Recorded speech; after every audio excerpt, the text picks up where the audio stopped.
Children of Indigo are prolific Dallas musicians blending genres and redefining sound.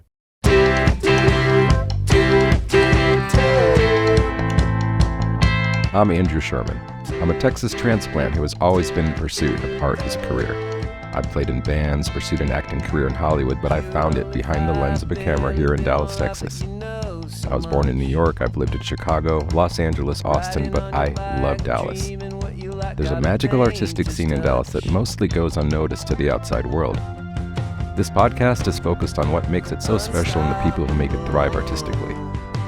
If you don't live here, and even if you do, you might not have heard of them. This is the Dallas Famous Podcast. So who you gonna be? Who you gonna be when you're all? This week on the Dallas Famous Podcast, we sit down with Jay and Joe from the prolific band Children of Indigo. Known for their incredible versatility and genre-bending sound, Jay and Joe have carved out a unique space in Dallas's vibrant music scene. They've explored everything from hip-hop to psych rock to punk and beyond, blending influences and pushing creative boundaries at every turn. In this episode, they share their journey of musical exploration, challenges of staying true to their art, and how their diverse influences shape their ever-evolving sound. Join us as we dive into the world of two innovative artists redefining what it means to be musicians in Dallas today. Stay tuned at the end for a special in-studio live performance of their song, Celebrate Sweetness. Here it is. The Dallas Famous Podcast is supported by the Mullen & Mullen Music Project. The Music Project was created by Mullen & Mullen Injury Law Firm to champion the independent music scene in North Texas. Welcome back to the Dallas Famous Podcast. We're at the Deep Ellum Community Center with Children of Indigo, Jay and Joe. Hello, hello. I know you guys for a while. I remember I was shooting Dead Flowers and you were opening up at Wits End, the now defunct Wits End, and I was like, who are these guys? That's crazy. That's been that long. Shortly after that, I think you shot one of our first music videos too, Wrong People, for our third album, Keeper's Fire. Yeah, so thinking about it, that goes back, that album was recorded in like 5 or 6 years ago. 6 years ago. So yeah, we've known each other about, a while. Over half a decade. Yeah, it's been a minute. And it's funny, and I think this still holds true. I was sort of out of the music scene when I lived in LA until the very end. And then when I came back to Dallas, I was experiencing a lot of different sounds. And I always have felt that you guys are the best band that I've heard blending hip hop and rock. And I don't know if you see it that way. Maybe there's more genres you throw in there, or I don't know. But I was always like, this is how this is supposed to go. This a mashup, I guess, as they say. So especially, I would agree, especially in that album on around that time, Keepers of the Fire, which was the one we shot Wrong People for. That one had a heavy hip-hop rock mashup, but it's cool. Some of the stuff we've been working on and have worked on since, we're going to be experimenting in definitely going in some different directions. Indigo was never meant to be a specific genre. Mm-hmm. I definitely have my background, and so does Jay, in hip-hop, but we've been dabbling in some psych rock stuff, little teasers, what might be coming soon, some other things. So the idea is to never get stagnant and always be something new. We may drop another rap album. Don't be surprised if a psych rock album comes out, a punk album. We have some punk songs in the studio right now. Completely different. Completely different than anything we've released. It's just been the timing of what to release and what else to release it with, especially if we're doing an album. We didn't want something that was didn't mesh well or feed the same sound on the album, but there's definitely a lot more to come that's going to be different than anything we've done. I mean, is that a challenge? I mean, I know you guys are true artists, so I believe at the root of it, you guys just are making what feels right, what comes out of you. But is that a challenge to get the audience to follow along to? I mean, I know you're not interested in major labels really. You've been doing an independent thing this whole time, and it seems like that suits you. But I mean, how does that happen? You're at a show, you have all these different styles. How does that go? How does that feel for people? I don't know. I've never really thought about the audience as much. I've just been getting influenced by all the amazing music out there. And whatever comes out just happens to come out. I don't even think about it when I'm doing it. Most of the time, I don't even know what I'm actually doing. I've just gained enough knowledge in music to have tools in my tool belt. And then so when I get creative, it just comes out and it just goes into flow state. And I don't even try to control it. I just let it happen. And then at the end, I'm like, where did this come from? Are you self-taught with all your stuff? Pretty much, yeah. I never really took lessons. I just kind of just started doing it and just kept doing it. Yeah. Yeah. When did you start like actually playing stuff and recording stuff? 2006. It's like the last semester of my senior year is when I got into music. It's when I started playing. And so then when I graduated, I remember all my friends kind of got into drugs, and I kind of dropped all that friend group. And for like 2 years, I was in isolation just doing music. And I bought like a drum set, a piano, bass, and a guitar. And I just started playing all of them and recording at the same time. Huh. Yeah. Okay. What about you? How did you kind of find yourself in music? So for me, I really started with hip-hop. At 15, I had a project that I was a part of called Mike White and Joe Pesci, which was a complete hip-hop project. I did a lot of sample-based hip-hop beats and dabbled with that for some years. We built a little following. I got to play some cool shows with that. And ironically, around the time I met Jay, I was like, I'm actually done with rap music. I didn't want to rap at all. I remember that. And Jay had known me from the other project, not that we had ever known each other, but he had heard of me through friends and people who had, I think one of his cousins had even mentioned. We met a couple of times, but didn't talk. Yeah, exactly. But I knew he did music and did production for some people who I had worked with. And so small circles, when I came back around and we actually met and connected, around 2014, I was like, I actually want to work on a project that's not hip-hop at all. I want to do something completely different, and I don't want to rap anymore. And at this point, I was starting to teach myself to sing and do more than just hip-hop. And at that point, Jay was like, man, I've heard you rap. You should rap some more. That sounds good. And I was like, no, this is going to be a rock project. This is going to be completely different. We're going a different direction.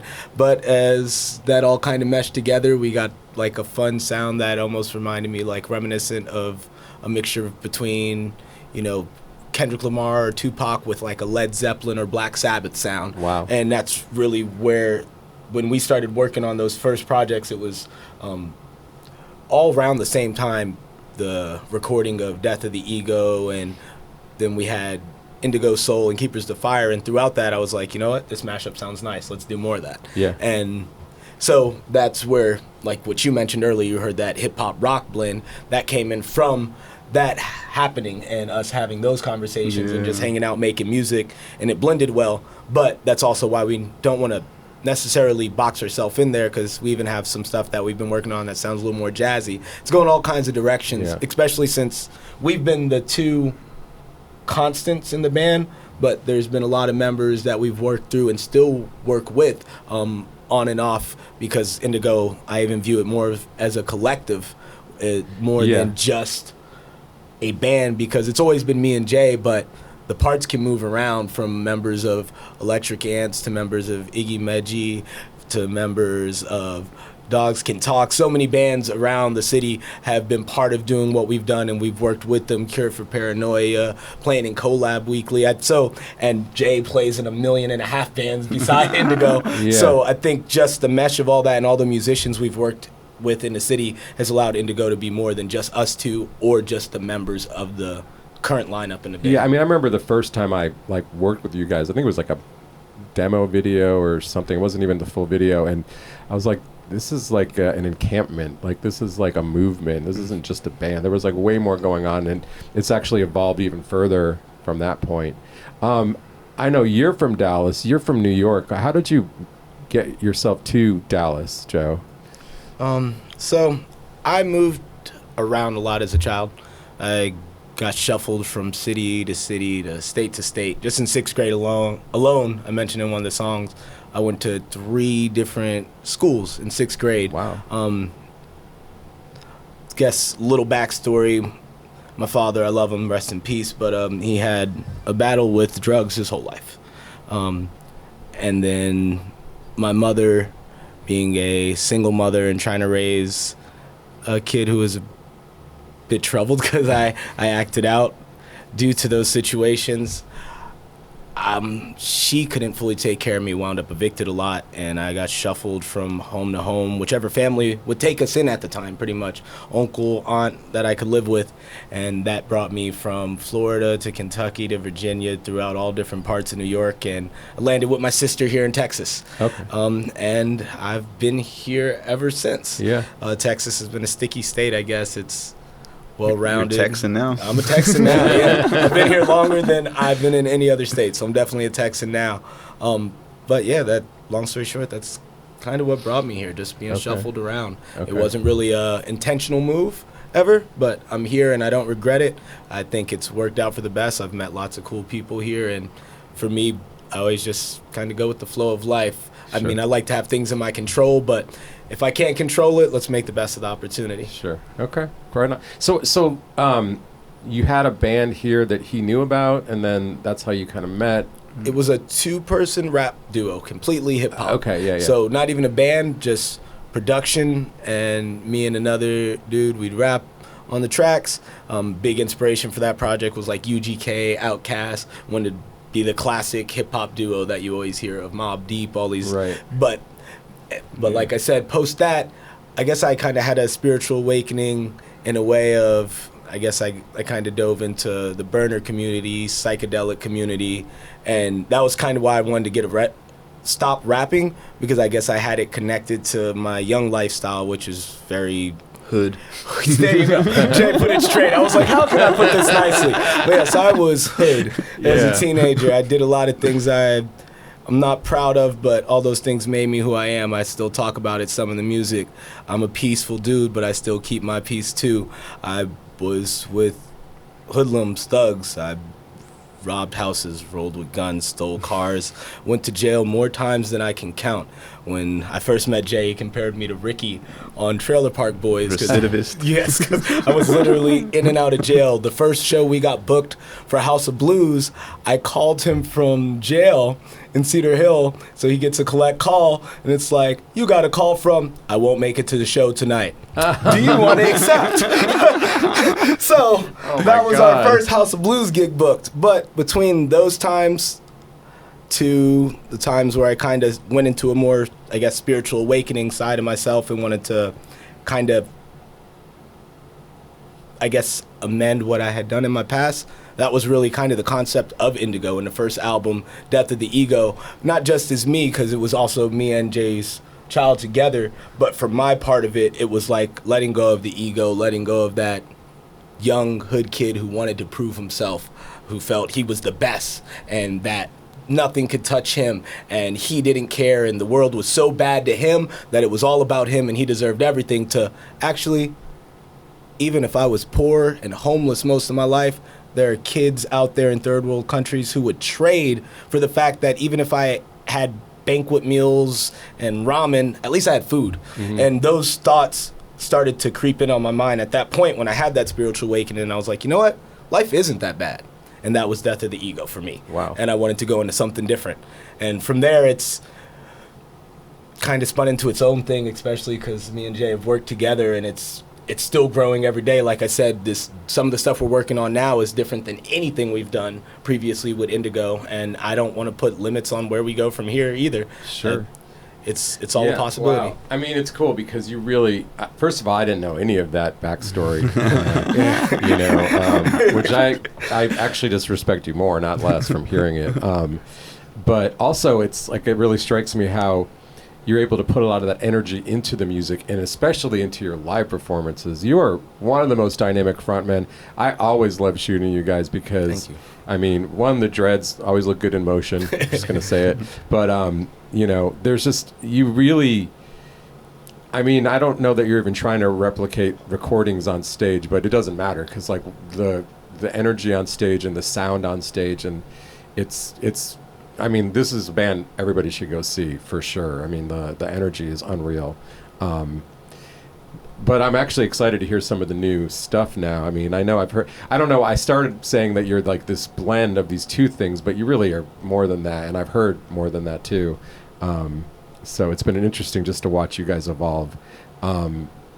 Jay, you actually also produce a lot of artists. Like, I almost feel like you're like an unsung producer in this town. Like, I don't think a lot of people know about you because you don't publicize yourself that much. But I mean, how many artists have you worked on? Like, how many recordings have you done for people? You see, like, I put together at least 2 compilations that are old. I feel like I should really put them out, but I haven't. And these 2 compilations are from, like, one of them is from 2014 to 2016. The other one is 2017 to 2019.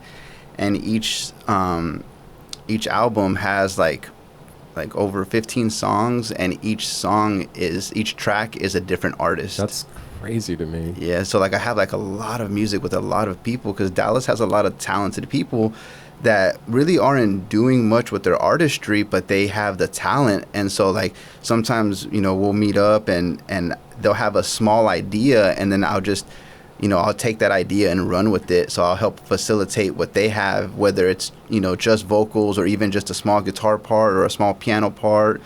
And I'll run with it, and I'll fill in all the blanks. Because since I can play a little bit of everything, and even, produce drums and all the stuff, I can fill in everything. So at the end, it's like a whole track.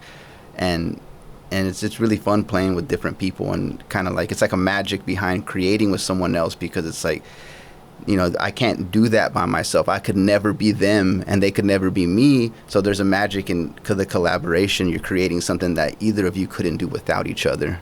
Huh.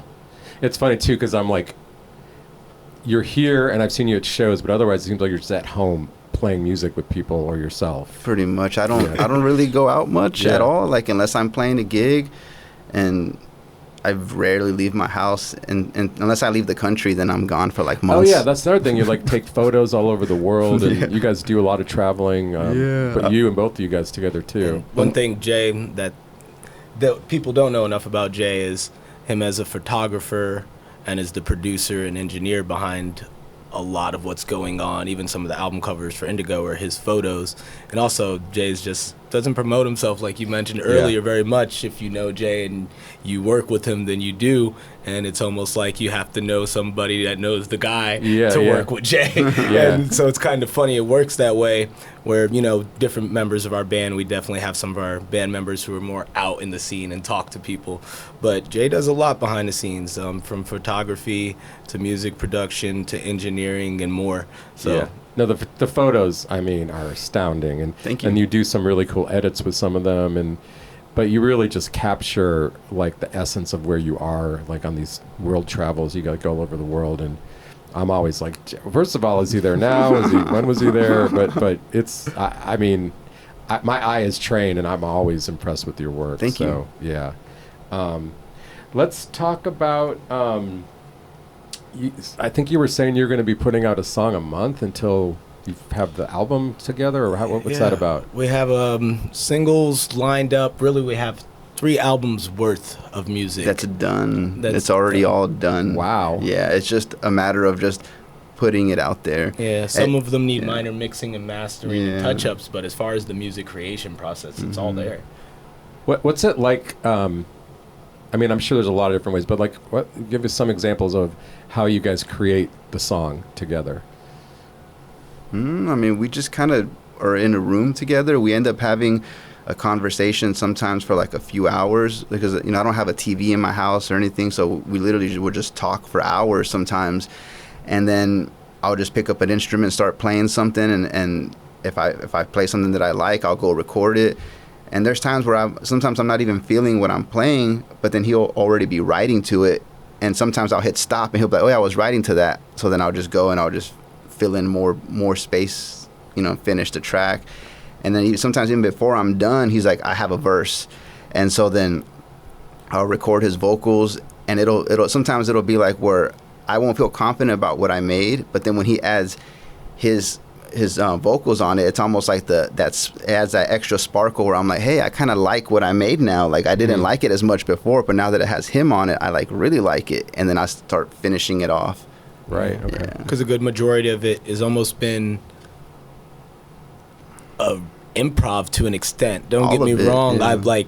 We're there's times I'm writing vocals. There's also times I'm not. Like the song 17 on Native Alien, that was completely improv, and we rehearsed the improv so much that those became solidified parts that we improvised until they were written in our minds. And a lot of our music, it's really just in the moment. A lot of the lyrics I'm using are conversations we're having. We'll be having a conversation about, life or our mothers, and then the next thing you know, that's what the song is about. And that's happened so many times. I say more often than not, it's just literally the moment being captured in audio.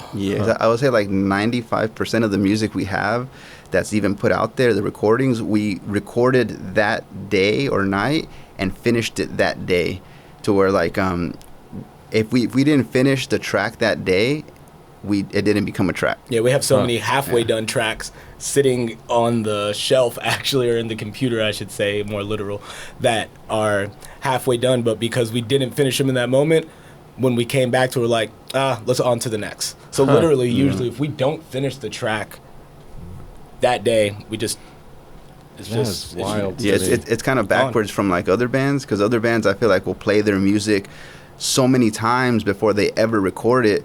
But when we create, I'm playing what I'm playing or creating, I'm making and playing for the first time I've ever played it. And then he's writing stuff he's never written. And then at the end of the night, we were making something that we've never done before. Well, how hard is it to then learn how to play the songs for a show? It's like sometimes I do have to relearn what I'm playing. And we even, because it's some of the music is just mostly me and him, whether if I'm playing drums or using like produced drums, most of the time live, it's like kind of like a variation of like what the recording is. So it's like we have to kind of adapt with the musicians we're playing with, mostly the drummers, because the drummers can't play exactly my style or exactly the style of the produced drums, so we have to come up with a variation of it. And that's another thing to touch on more, because a lot of the music, as he lightly said, but to really put emphasis on it, is written by Jay. And we've had sessions where Jay plays the drums, then adds the bass line, then adds the guitar, adds keys, gets synth on there, and then he's like, hey, where do you think you fit? I'll fill in my part, and then he builds around that, throws a solo at the end of the song, bam. And then we go to the band and say, here's a song, everybody let's play our parts. And then, of course, like you mentioned, the drummer, a lot of the times, though, technically, the drummer may be a better quote-unquote drummer than Jay. Playing someone's parts isn't always that easy, because it's just like saying, yeah, technically Michael Jackson was a better vocalist than you, but get him to sing, X, Y, or Z vocalist part, he's not going to do it the same, because he's Michael Jackson and that was his voice. And those voicings also go for instruments. The way that one person plays the piano isn't the same as another person. You're not going to get a jazz drummer like Max Roach to play the drums the same way that we had John Bonham in playing drums. It's just two completely different styles. Led Zeppelin, it doesn't fit the same. So a lot of times we're literally trying to teach these really talented musicians to play parts that sometimes, which like now isn't an issue. We've actually found great musicians we worked with, but at one point it was like some of the drummers we've worked with felt they were below them, because they were like, whoa, I'm this incredible drummer and you want me to play your part. And it's like, I get that you're incredible, but this is the song. And just because you play more technical drums doesn't make a song better. Because it's feel and style. Was that like hard to kind of? I mean, you always seem to be. Maybe now you're more solidified, but it seems like you've had a lot of players in and out, and it was almost like a guest spot in the band sometimes, like certain players. But like, I mean, how hard is that to find people that really get it and fit in with what you're trying to do? I mean, generally, I feel like it's worked out, and most of the time we have to kind of compromise. So there's been times whenever we'll try to play a song that we really like, that we made, and the drummer just doesn't translate the feel as well. And so then we have to just kind of give up and be like, we're just not going to play this song. And so then we'll just work on the songs that they can translate well. And then from there, we'll just run with those songs and let go of all the other ones, because it's better not to force it, especially because sometimes they might not like it as much or feel it, and you can feel it in the playing. And it's like, well, just because we like it, I'd rather everyone like it. you know, if one person doesn't like it in the band, I'd rather not play the song. Right. Yeah. But that's interesting though, because it's your band. I mean, you're opening it up for other people to be there, and so I think that's really cool that you take their feelings into consideration. But at some level, are you like, well, we love this song? Like, what do you mean you don't like it? There's been songs that some of my favorite songs that we've ever created as Indigo have been dropped to the back of, and I've never gotten to play them, release them, or do anything with them. You just have to let go of the ego side of it, you know, and be like, well, you know, it's fine, you know, like not everybody has to like it, and I'm not gonna take it personal, you know. There's more stuff to always be made. And then all that can also sometimes, like we have one album called Gum on the Wall, which a lot of those were songs like that. One of the songs on there, God is Bipolar, is one of my favorite songs we ever wrote. And we were never going to release it. It was supposed to be released like 3 albums prior to that, and it was never going to happen. But Gum on the Wall is mostly tracks we don't play live. It was just like, hey, here's a bunch of D-sides. Yeah, there you go. I was going to say B-sides, but yeah, D-sides. Like, and that it was either the drummer didn't want to play it, or sometimes Jay didn't like it, or I didn't like it, or whatever it was. It didn't work out at that time, and so we were like, you know, let's release it. And that could be something we do in the future again, because we have a good amount of those B, C, and D sides. But that's ironic that you brought up that song, because that song we actually recorded with the iteration of members that we had as a band. Like every member added their part and did their own part. I didn't create all of it. That's one of the 5% where it was a band creation, but yet the band couldn't translate the recording live for some reason. Yeah. And it was the same members. That was the craziest part about that one, because of course it could be hard to get a drummer who he didn't write the part to play it, or guitarists who didn't write to play it, but this was literally all the members wrote their parts and they couldn't play their own parts. I mean, we did, but it got to the point to where the song just felt so flat that we let it go. Right. Yeah. Recording wise, though, still one of my favorite songs. Yeah, I mean, because I have attachments, and I loved the first version of the band, and I remember when certain people were leaving, I was like a little disappointed, but then now I'm over it, because it's like it just sounds different, but it's just still there. The essence is still there. Yeah. I mean, I was definitely heartbroken about it too. Yeah. I mean, through all the different members, because I think one of the goals that me and Jay have shared from the beginning is to have exact members who have all their parts written by themselves and do an album, which right before there was a point where we got that done, and then right after we had this album where everyone played their whole parts for the whole album, members disbanded. Yeah. And that's always a rough thing to feel, but at the same point, just keep moving. Yeah. Yeah, no, I'm glad that didn't stop you. I think other bands might have put it down at that point, but really it is you two guys that are the core. So that makes more sense. I mean, I know you don't know how many songs you have. How many songs are on these albums that you're releasing, the singles? Like, if you were to put them on, like the 3 ones that are coming out. Yeah. I think there's at least like over 10 songs on each album. Wow. Yeah. Like I know, like I think one has closer 11, to like 12. 16, 17. Yeah. And the debate was releasing them as albums. We could have had them all released already, but we're actually now kind of releasing them as singles. So we have a few coming up. We're probably going to release one closer to the time the Deep Ellum Block Party comes around. But we have a lot of music just ready to release. And in what we're looking at now with the current lineup, we probably are going to start recording an album while releasing these singles. And a little fun spin on it is I think the album's going to sound completely different than any of the singles, because what we're working on as a band right now doesn't sound anything like all the singles me and Jay have stored up. So we'll be releasing all these singles, and then you'll get to see what happens after when we do something completely different. Wow. We're actually creating with the drummer now, so it's like instead of me adding the drums, like now we have this new drummer that kind of joined the band, and he's more solidified in the group now. And so now that we have that, because this past year our other drummer went to he moved to LA, and so now that we have this new drummer, we're even performing differently. Like I'm using a loop pedal.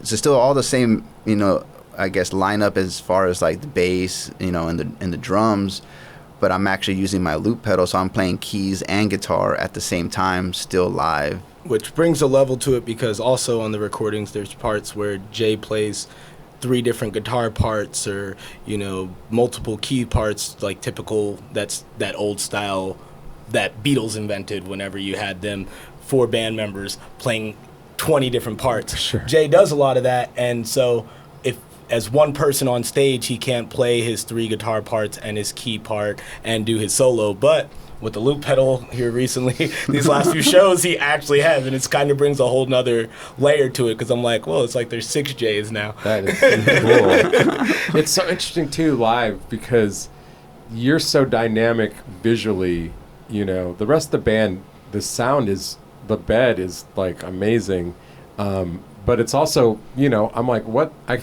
can't keep track of what's going on sometimes. There's a lot happening. It's such a juxtaposition of you two on stage. It's really fun to watch. Yeah.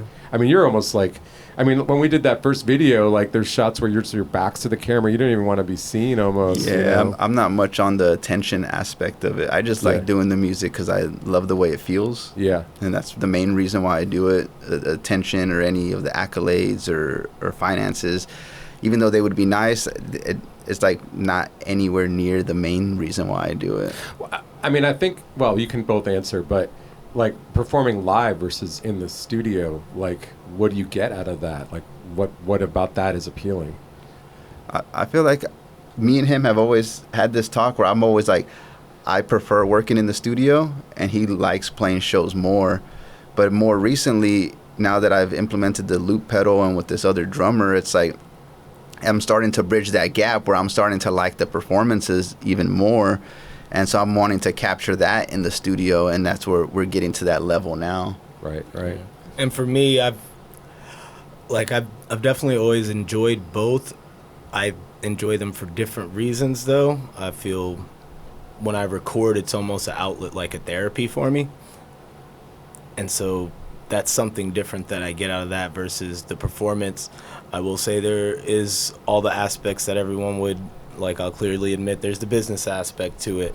There is the attention aspect to it. But that also drives back to business for me. That also drives into the fact that I want a platform for people to hear me. And if I only record my music in my bedroom forever, no one will ever hear it. So there's a lot of layers to it, but I think both sides are definitely something. What about the audience response? Is that part of it for you?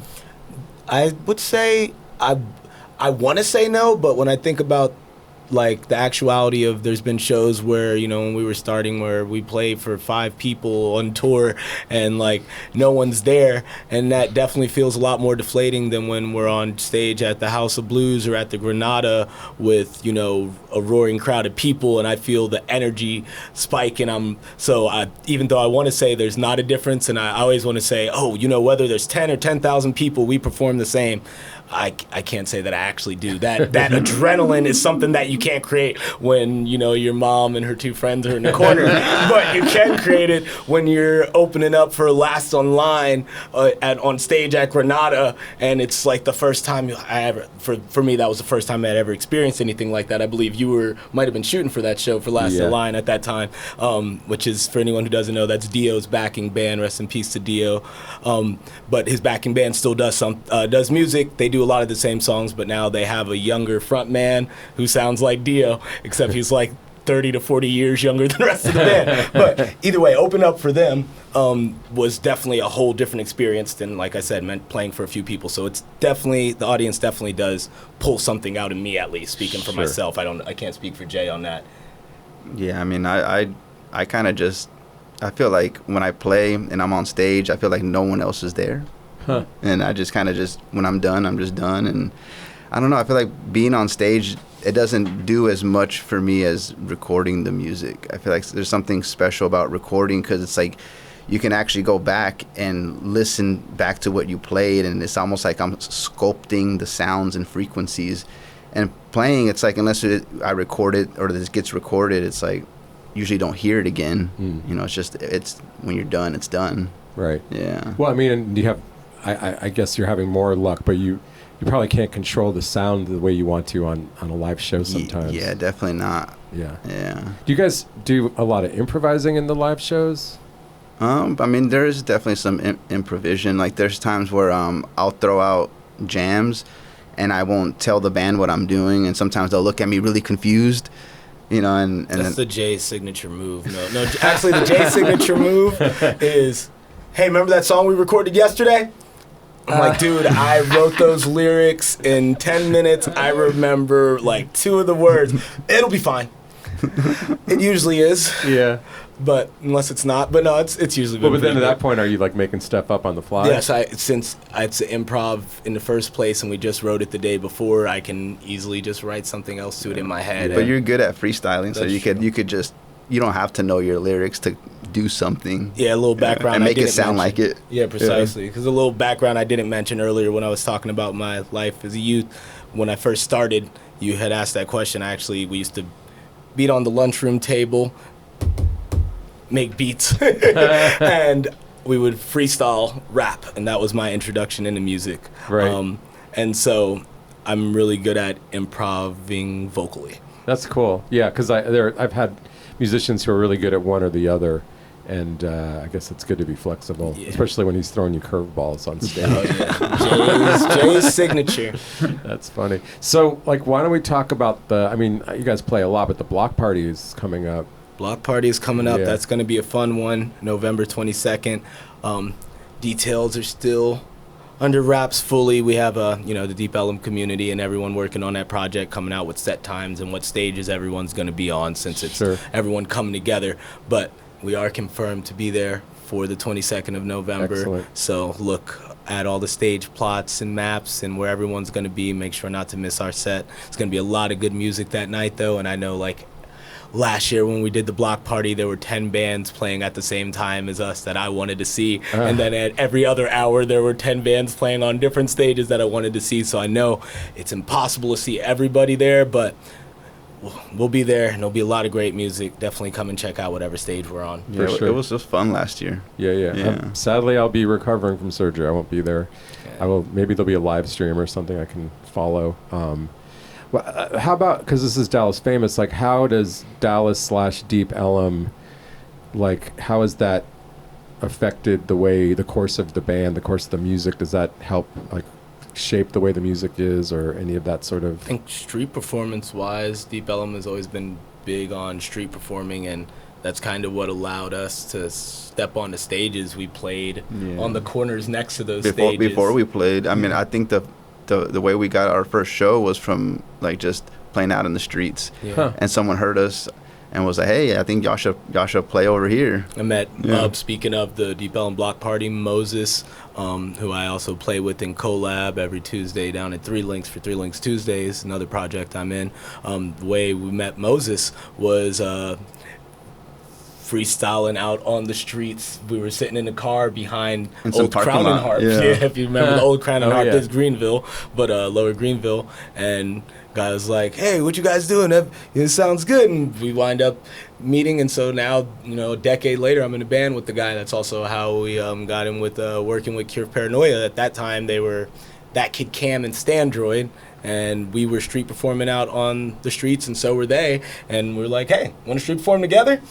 Had some mesh-ups, and now we've played stages together from House of Blues and, like, gotten to do cool things together. So, I mean, I think the streets of Deep Ellum and the aspects of the street performance, allowing street performing art like it has always, has really made a big difference in what we do. And also the community is really why we've been able to work as musicians and do this at all. This was once, 10 years ago, we said our dream was to, like, have a band and have vinyl and have someone put us on a stage.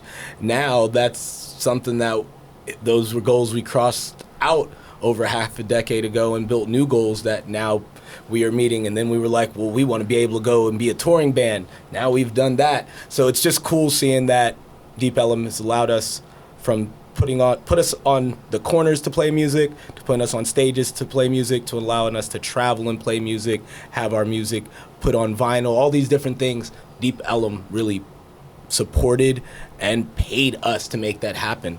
None of that really came out of our pocket. We had decided that. We were like, none of this is going to come out of our pocket to get these vinyls. We built that through the music. The music built that platform and allowed us to do that. And so that's been amazing. Yeah, I feel like Deep Ellum is a special place. Like last year I went to 18 different countries, and going to all these countries, I'd looked for music venues and something like Deep Ellum out there. And I mean, there were some places, but there's no place like Deep Ellum in any of those 18 countries. So it's like, I feel like Dallas has something kind of special. It's like an incubator. And it's like this little area where all this music happens, and there's so many talented people that are like world-class musicians, you know, and they're just in this little place. And I've gone to all these other places, and it's hard to find that same like vibe. You know? I mean, I feel like in this country that's true. Even in this country. Yeah. That's cool that you have that perspective. I'm gonna wrap it up because you're gonna do a song. Want to have time for all that, but like, what's the future for Indigo? Like you've crossed these goals off. What are some of the goals that are left? Financial freedom. Yeah.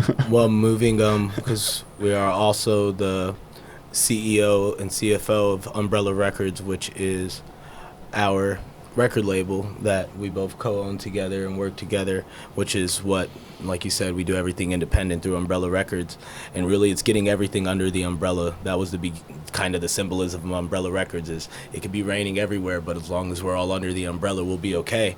And I think right now, looking at a business aspect, like you said, for financial freedom, right now, though this isn't exactly music, we are both currently been able to achieve things that we dreamed, which is now having property that we owned. I'm about to start building some multifamily properties on property I just got in New York as well. Oh, wow. I'm selling one of my houses I have here in Dallas to then invest in another duplex.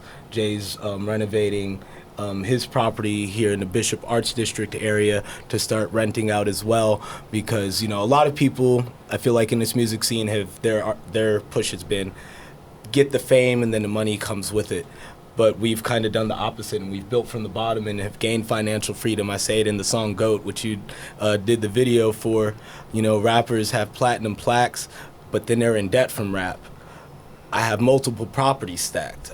That's not a lie. That is literally a reality, and I say it in there because, cool, you have Grammys and stuff. What do you have to show for it? If I have more of my net worth and can support my family, and I'm starting to build a place where I can put my team up, and if I don't have any of the fame, I'll still be doing better than you. That's not an ego push, though I guess in a way it is, because I am myself.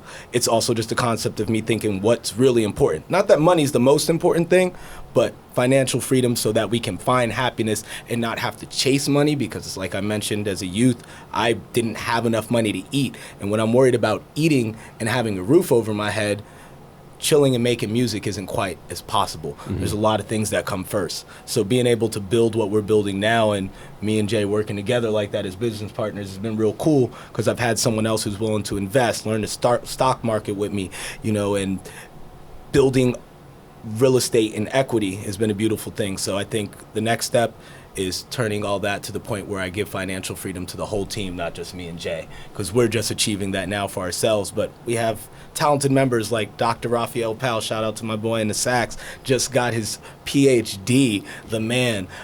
Lottie, who though we mentioned he moved to LA, he's still part of the team. He's coming back in, is going to be doing some vocals on the set at the block party. Val, who I see you're wearing a Electric Ant shirt, and he was the drummer at that show at the Granada. Yep. He's the new drummer, by the way, who is now playing with Indigo. So and Dago as well, my boy on the bass, he's also one of the main producers of the project. We're going to get to the point where all of us have that financial freedom. I'm going to put properties on New York for all of us, and we're all going to be able to move where we want, when we want, to make this happen.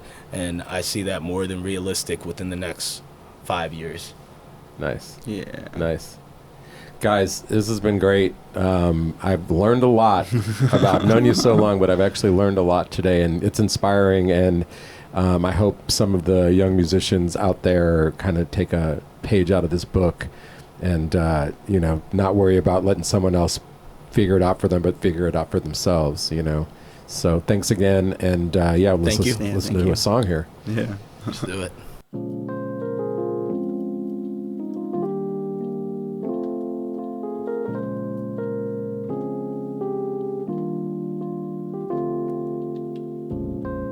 Celebrate sweetness.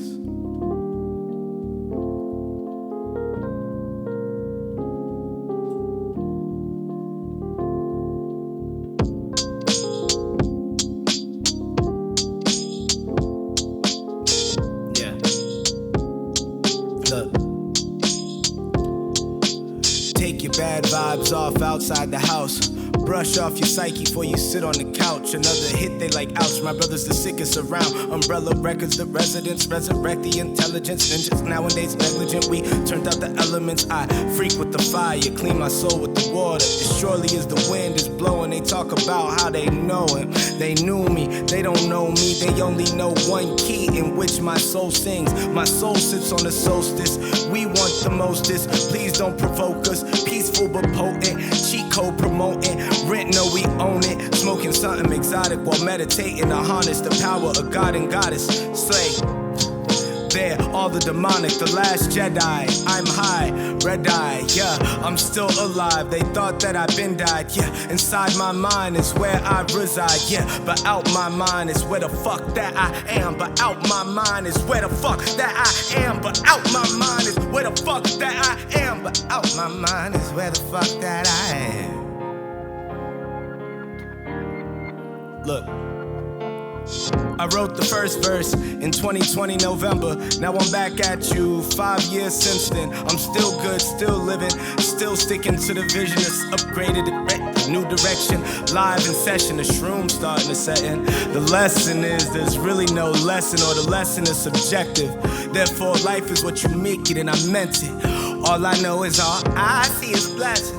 All I know is all I see is blessings. All I know is that even when I'm down on the ground, that's a setup to get up and be better second time I'm around, yeah.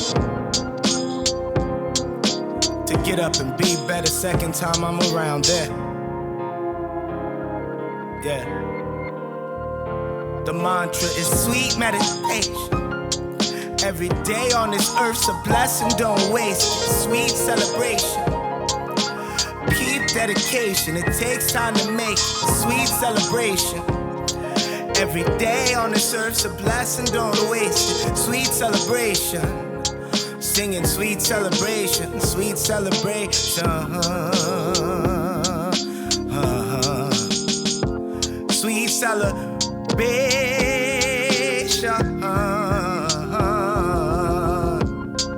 Keys open up doors.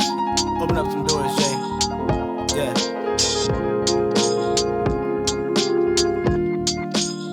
Sweet celebration.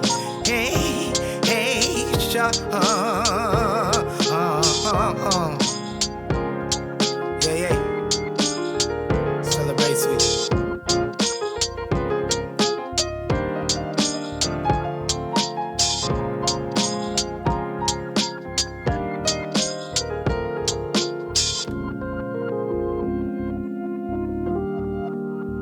Dallas Famous Podcast, Children of Indigo. Much love. I'd like to thank Jay and Joe from Children of Indigo for joining us today. You can check out Children of Indigo music at the links in the show notes. Thank you to the Deep Ellum Community Center for letting us record here. Theme song Unstoppable by Salim Nuralla, and the outro is The Place to Be by Electric Ants. Thanks again to the Mullen & Mullen Music Project for their support. Like, subscribe, and share the podcast, and we'll see you next week.